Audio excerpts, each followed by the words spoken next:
Aaron Singerman here at the Junior USA is standing here with the overall men's bodybuilding champion, Dan Newmire.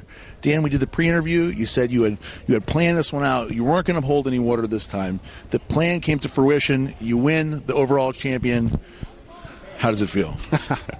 Oh, it feels pretty good. It does feel good. It's been a kind of a winless period. I haven't won an overall since 2008, so it's been kind of a drought. So it's nice to finally get something. You know, it's been a little bit. The water, like I said, still not perfect. Still, I can still learn from it. Still need to make some improvements. Better, much better. I can't do. Old-fashioned, which kind of works for me. Old school kind of stuff. No junk food. No skipping in Krispy Kreme. Have to wait until the end. As we said, didn't do any junk food. Nothing, man. It's been clean carb up, clean food, beef, chicken today, and not much water. So a lot better this time. I'm happy, but again, talking to a bodybuilder, you know, I could tear it down 16 times and tell you what is wrong and what I need to improve on before I tell you what's good. So that's just kind of my personality. So in case people didn't watch the pre-interview, Dan this is what you did different, basically, right? You stopped the carb up a little bit early, and you basically kind of ended the carb up a few days ago, right? Well, I started doing my glycogen loading or carb loading on Wednesday, kind of up to Tuesday, and then really peaked on Wednesday. Brought it back down Thursday so I could get some of that fluid off me, and then brought it down even farther. And usually about two to 3 days after a carb up, I start getting drier and drier and drier. But I just have this ability not to let go of glycogen. I don't get flat. You can cut my carbohydrates down to 50 grams a day, and I just don't go flat. That's just the way I've been most of my life.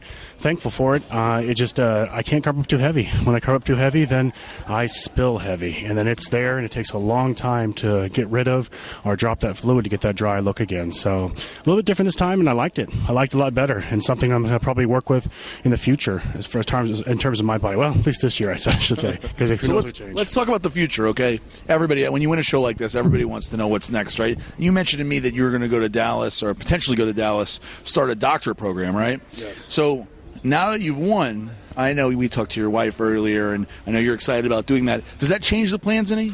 No, like I said, for me, I love bodybuilding. I'm very much all about it. I'm going to compete. If I can have the door open, if everything perfect, if we can move down there, I get everything situated, going, and it works out, sure, jump right in. Without my wife wanting to strangle me for dieting for another show, sure, yeah, I'll jump into it.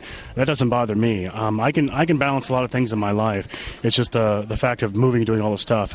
If we can do it, definitively, yes, I'll say I'm in for nationals. I'd love to do nationals. It's Atlanta. It'd be close even there, and I have friends here if we do move, so I can stay and have everything I need. So definitively, I would say yes. The door is open. Let's just say the door is open. But if the door does close, that gives me a whole year and a half to put improvements on my back and my upper body that I still desperately need. So and other areas I can work on too. So any way you look at it, it's going to be a positive aspect for me. Well, you heard here from Dan Newmire, Charleston, South Carolina. The door is open. You never know. Aaron Singerman, Dan, RxMuscle.com.